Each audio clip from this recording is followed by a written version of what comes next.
Assalamualaikum warahmatullahi wabarakatuh. Teman-teman, kembali lagi di channel tutorial akuntansi dan perpajakan. Pada hari ini saya kepikiran untuk membuat tutorial mengenai PPN. Jadi cara ngejurnal PPN, karena ada beberapa pertanyaan dari teman-teman yang agak bingung ketika akan melakukan penjurnalan seperti itu ya. Jadi nanti di sini saya akan membuat sebuah contoh kasus biar teman-teman sekalian lebih gampang memahami. Tentunya hal ini bagi teman-teman yang sudah expert ya nggak penting juga, tapi banyak juga teman-teman yang ternyata masih bingung untuk itu. Mudah-mudahan dengan adanya tutorial ini dapat membantu teman-teman sekalian dan menjadi gambaran ya seperti itu untuk bagaimana cara ngejurnal PPN atas pembelian dan juga penjualan. Baik, sebelum kita lanjut, saya mohon dukungan untuk perkembangan channel ini. Untuk teman-teman sekalian subscribe, like, share, dan komentarnya.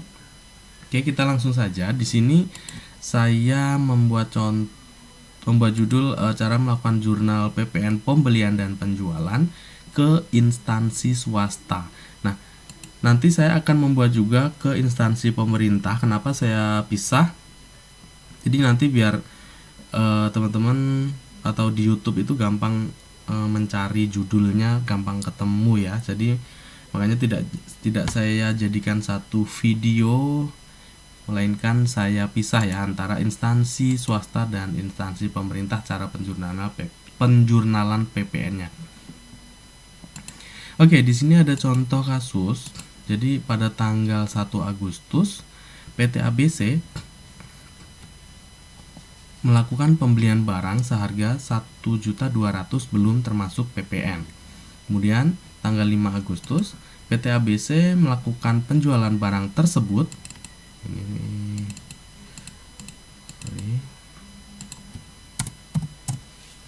Seharga 1.500.000 belum termasuk PPN. Nah, catatannya penjualan dan pembelian dilakukan secara tunai. Kemudian perintahnya adalah buat jurnal atas transaksi tersebut.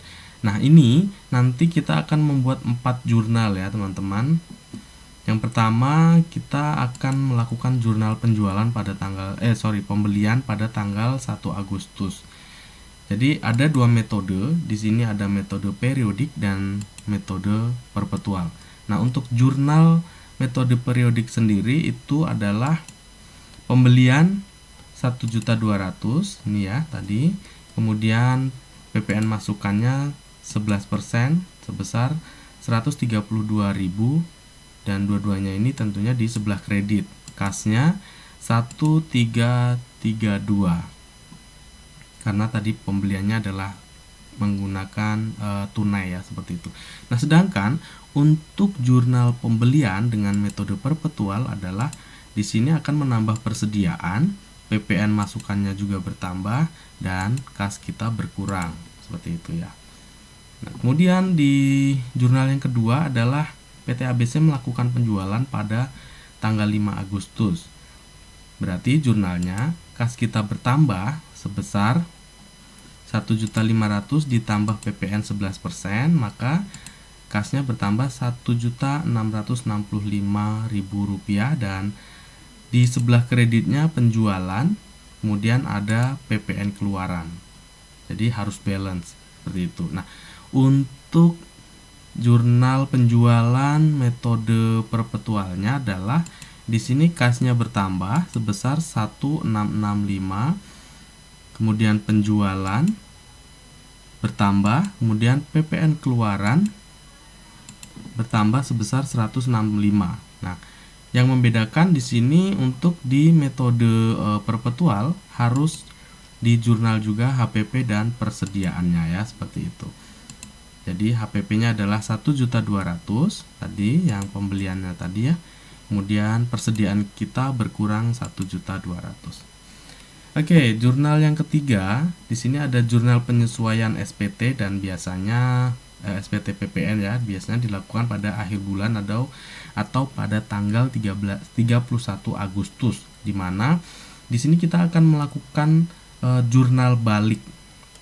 Di sini yang tadinya PPN keluaran sebesar 165 saat penjualan, kan ini berupa hutang ya. Jadi di sini PPN-nya kita balik, kita posisikan di sebelah debit, kemudian PPN masukkan di sebelah kredit ya, dibalik. Kemudian di sini ada akun utang PPN, sehingga pada tanggal 31 Agustus ini kita di neraca itu ada hutang PPN sebesar selisih antara PPN keluaran dikurangi dengan PPN masukan.